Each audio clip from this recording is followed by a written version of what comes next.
अनि गरिब विपन्नको कुरामा मैले पहिल्यैदेखि भन्दै आएको यो साम्यवाद समाजवाद भनेको भाषणमा दिन एकदम सहज हुन्छ, मजा पनि आउँछ।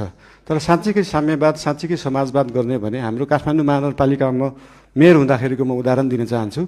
हामीले विपन्नलाई जुन प्राइभेट स्कुलमा 10% स्कलरसिप दिनुपर्छ त्यसलाई इक्जाम लिएरै एकदमै मजाले लागू गरेका थियौँ। त्यहाँ चाहिँ विपन्नले एकदमै महँगा कलेजहरूमा पढ्न पाए। साँच्चीकै समाजवाद भने त्यो हो। र विभिन्न महँगा अस्पतालहरूमा पनि हाम्रो ऐन कानुन संविधान बमोजिम नै 10% बेड चाहिँ विपन्नलाई दिनुपर्छ भन्ने व्यवस्था थियो। त्यसको लागि हामीले वेबसाइट नै बनाएर प्राइभेट हस्पिटलहरूमा सर्जरीसम्म विपन्नलाई गराउने व्यवस्था गराएको थियौँ। त्यही हो समाजवाद साम्यवाद भने चाहिँ त्यस्तो कुरालाई भनिन्छ।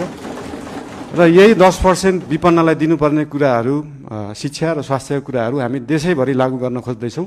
यसको लागि विभिन्न जिल्लाहरूमा विभिन्न स्थानीय निकायहरूमा यसको लागि हामी सहकार्य गर्दै जानेछौँ। संविधानमा लेख्न त लेखियो फ्री शिक्षा फ्री स्वास्थ्य, तर सरकारको बजेट त्यो छ कि छैन भन्ने कुरा सोचिएन। त्यही भएर अहिलेको लागि हामीले सबैलाई नभएर विपन्न वर्गलाई, कम्तीमा विपन्न वर्गलाई चाहिँ फ्री शिक्षा फ्री स्वास्थ्य दिनमा हाम्रो नेपाल सरकार र हाम्रो राष्ट्रिय स्वतन्त्र पार्टी त्यसमा चाहिँ एकदमै लागेको छ। धन्यवाद।